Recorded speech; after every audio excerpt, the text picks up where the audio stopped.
Halo teman-teman, apa kabar? Salam bertemu kembali ya. Kali ini kita akan membahas tentang kerajaan Sriwijaya, di mana kerajaan ini pernah berkuasa di Nusantara hingga luar Nusantara. Daerah mana aja? Kalau mau tahu, kita langsung aja masuk ke video. Sebelumnya mohon klik dulu tombol like dan subscribe-nya ya, dan lonceng untuk notifikasi upload terbaru dari Gens Area. Oke, kita masuk, check it out. Diperkirakan pada tahun 650 Masehi berdirinya kerajaan Sriwijaya di Palembang, Sumatera Selatan.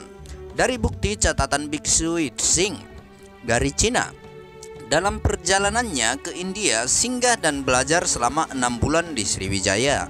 Pada tahun 683 Masehi, Raja Sriwijaya Dapunta Jayanasa memimpin ekspansi darat dan laut menaklukkan kerajaan Jambi.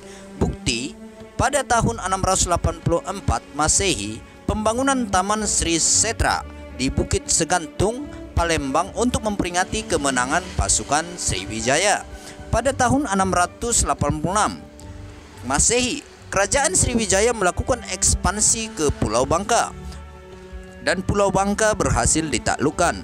Dan pada tahun itu juga 686 Masehi, kerajaan Sriwijaya melakukan ekspansi militer ke Pulau Jawa, menyerang dan berhasil menguasai kerajaan Tarumanegara di Jawa Barat dan Kalingga di Jawa Tengah runtuh dan dikuasai. Pada tahun 700 Masehi, Dapunta Sailendra berkuasa di pantai utara Pulau Jawa.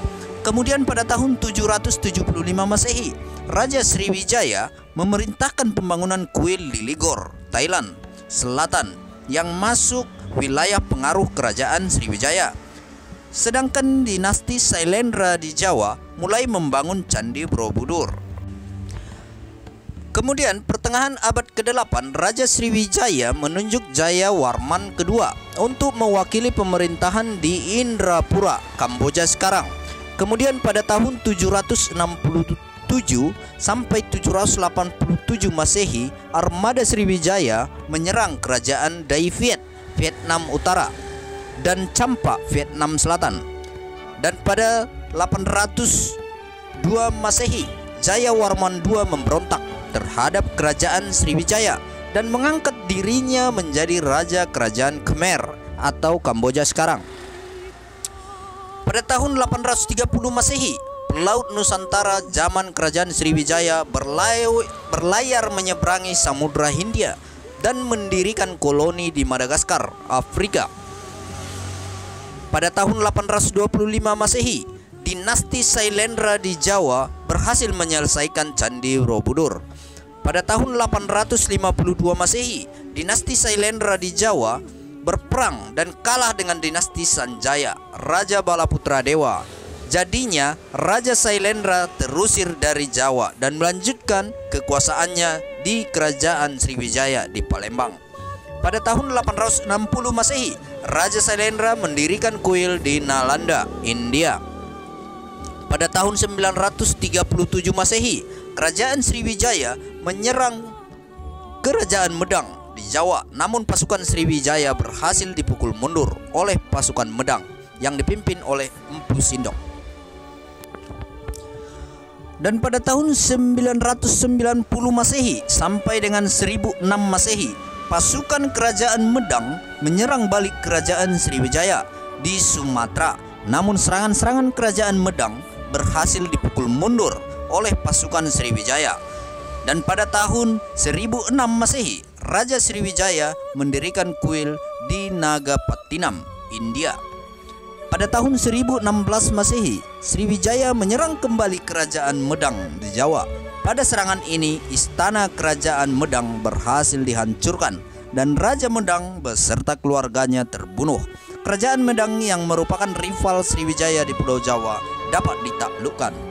Dan pada tahun 1013 Masehi, Biksu Atisa dari India belajar dan menetap di Sriwijaya selama 12 tahun, kemudian kembali ke India. Dan pada tahun 1025 Masehi, kerajaan Kola di India Selatan, pimpinan Rajendra Kola I, mengirimkan ekspansi militer besar-besaran untuk menaklukkan kerajaan Sriwijaya. Armada kerajaan Kola berlayar dengan rute rahasia sehingga tidak terdeteksi armada Sriwijaya. Armada kerajaan Chola menyerang 11 kota di wilayah Sriwijaya. Pasukan Chola berhasil menembus pertahanan ibu kota Sriwijaya karena pasukan utama Sriwijaya sedang bertempur dengan pasukan Khmer Kamboja di Tambralinga di Thailand Selatan. Serangan mendadak yang dilakukan kerajaan Chola berhasil memporak-porandakan kerajaan Sriwijaya. Pasukan Chola berhasil menyerang istana kerajaan dan menawan Raja Sriwijaya, Sang Rama Wijaya Tunggawarman. Setelah serangan kerajaan Chola, Sriwijaya runtuh dan banyak wilayahnya mulai melepaskan diri dari pengaruh pusat, yaitu Palembang. Jadi demikian jugalah sejarah dari berdiri serta ekspansi-ekspansi hingga runtuhnya kerajaan Sriwijaya yang nyata pernah ada dan besar di Nusantara dari berbagai sumber yang saya kutip. Terlepas dari kurang lebihnya penyampaian saya mohon dimaklumi, dan buat teman-teman yang menonton video ini hingga akhir, saya ucapkan banyak terima kasih. Thank you.